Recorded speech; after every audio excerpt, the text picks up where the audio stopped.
As I stand before you, it is worth noting that public discussions on intelligence are not without precedent. Around the world, intelligence agencies have engaged in open dialogues to emphasize their role in national development, security, and diplomacy. And today, the National Intelligence Service takes a bold step in this shift towards transparency and public engagement in security matters. Today's lecture on Kenya's evolving national security landscape is therefore a reflection of that shift, an opportunity to bridge the gap between intelligence agencies and the citizens we serve, fostering a shared responsibility of keeping our nation safe. Through this lecture, citizens of this great nation are invited to gain insight into a realm that has historically been cloaked in secrecy. Intelligence, by its nature, operates in the shadows. It thrives on discretion and anonymity, handling information that is rarely discussed openly. Yet, at its core, intelligence exists to safeguard Kenya's national security, protect the fabric of our society, and ensure the safety of our people. In an era where threats are dynamic, borderless, and increasingly unconventional, security is no longer the sole domain of government agencies.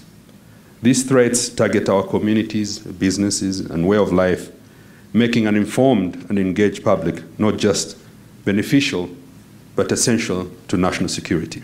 It is not easy to be able to enumerate the various threats that Kenya faces. However, we must remember that intelligence work, by its very nature, cannot always be loud.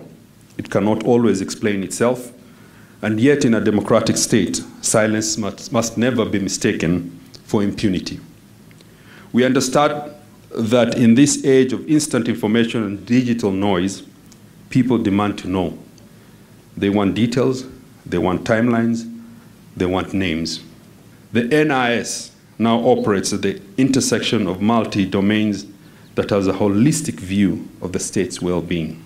The rapidly evolving global landscape, evidenced by the shift towards inward-looking policies among Western nations, has led to a situation I call risks with a high degree of randomness. This trend, particularly against the backdrop of Africa becoming the epicenter of terrorism, threatens to undermine support that has historically bolstered security efforts. Our national security landscape is influenced by global dynamics, including a changing world order, multilateralism, exponential growth in disruptive technologies, resurgence of nationalism, and protectionist policies, and climate-induced threats.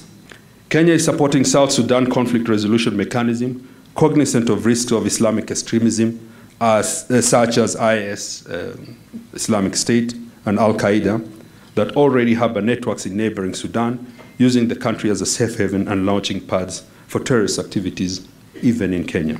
In Sudan, the ongoing civil war, Sudan North, amid faltering peace efforts, raises the specter for a resurgence of Islamic extremism, constrained economic opportunities, as well as risk entangling neighboring countries of South Sudan, Chad, Egypt, and Ethiopia into the conflict.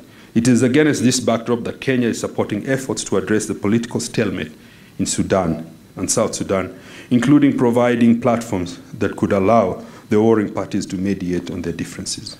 We have to take responsibility to ensure that our neighbors are at peace. Kenya's domestic environment is faced with a myriad of challenges, especially as a result of its linkages with global dynamics. Despite the prevailing pressures, Kenya's economy has remained stable in an increasing fragile environment. The Kenyan shilling has held steady against both regional and global currencies, supported by fuel price stabilization, increased investment in agriculture, and strategic market policies that safeguard economic sustainability. We must also recognize the immense potential of AI and digital advancements. AI innovations can transform healthcare, boost economic opportunities, and enhance national security. This raises a critical question: how should Kenya and the continent counter cyber threats in this evolving landscape and exploit the opportunities presented by emerging technologies. Africa must take charge of its digital future. We must move beyond roles such as content moderation, and instead, we need to focus on AI research, development, and strategic partnerships that empower the continent. And eventually, it will also boost our national security and our stand in the region and the continent.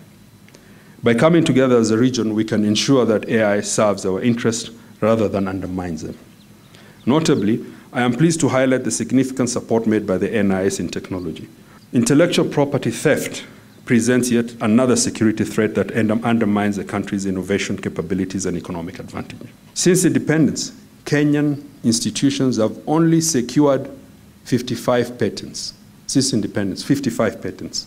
The gaps result in Kenyan development solutions being patented by external actors and commercialized abroad and later sold back to Kenya. IP theft, however, is not only limited to external actors, but also within our country, where big corporations have exploited young and unsuspecting innovators. In this regard, strengthening collaboration between research-intensive universities such as NIRU and the private sector represented here today is crucial for generating innovative solutions that can be patented, commercialized, and scaled up.